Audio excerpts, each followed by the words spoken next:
بعض خلک داستی چې هغه د محرم الحرام په میاشت کې سوګ مناوي غم مناوي او دا وایي چې دا غم میاشت د غم میاشتو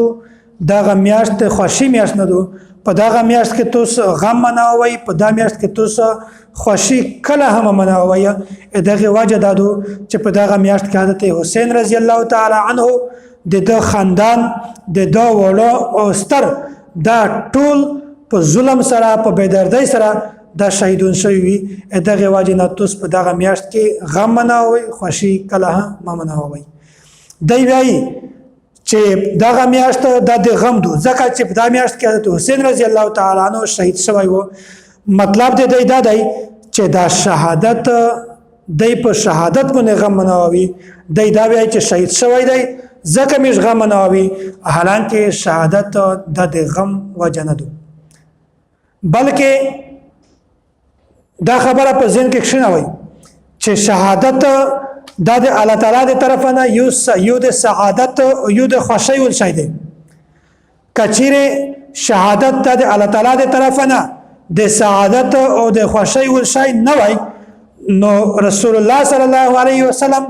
او صحابه کرام رضوان الله تعالی علیهم اجمعین او کله د شهادت تمنا نه وای کړي خو رسول الله صلی الله علیه وسلم سرور کائنات دغه د شهادت تمنا کړی و او خالته دغه ترغیب هم ورکړی دی صحابه کرام رضوان الله تعالی علیهم اجمعین د شهادت تمنا کړی و او داسې حضرت عمر فاروق رضی الله عنه دغه همیشه د شهادت حاصل ولې د پوره د داو کړلا او داسې حضرت خالد بن ولید رضی الله عنه دغه همیشه ټول ژوندۍ په جهاد کې تر کړلا د مقصد صرف یو چې ز شهادت متحصل شي او داسې رسول الله صلی الله علیه وسلم د شهادت تمنا کړی و او خالته د شهادت دغه ترغیب هم ورکړی او دا یو بل روایت دی د ابو هريره رضی الله تعالی عنه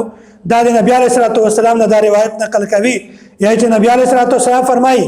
چې زه غوړم چې زه د الله تعالی په لار کې jihad وکړم زه بیا شهید کړای شم او مو بیا الله تعالی دوباره بیا چکو او زه بیا د الله تعالی په لار کې jihad وکړم زه بیا شهید کړای شم مو بیا الله تعالی دوباره بیا چکو زه بیا jihad وکړم زه بیا شهید کړای شم نو دا رسول الله صلی الله علیه وسلم درې ورځې شهادت تمنا کړې دو دغه نه د معلومه شولا چې د شهادت تمنا دغه د غم ول شي نه دی بلکې د الله تعالی طرف نه یو د سعادت او یو د خوشي ول شي دی کچيره شهادت دغه وجوي د غم بیا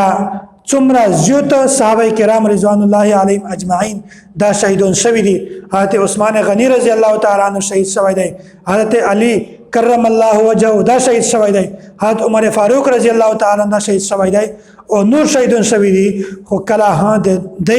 د شهادت رضا دغه بتور سوګ نه دومناو کړي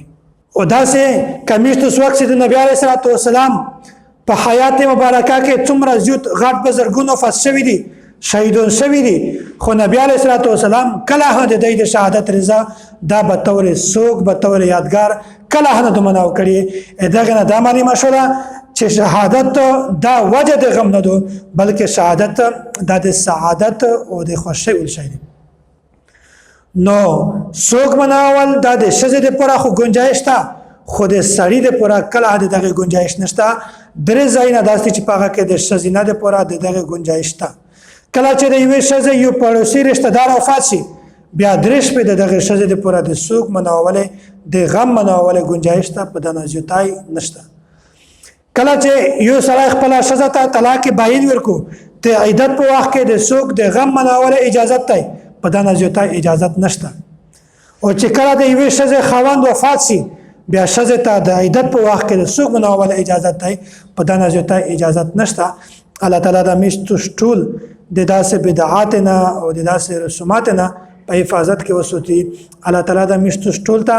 د صحابه کرام سره محبت نصیب کو الله تعالی د مشت ټول ته د صحابه کرام په نقش قدم باندې د اطلاق توفیق نصیب کو واخر دعوانا ان الحمدلله رب العالمین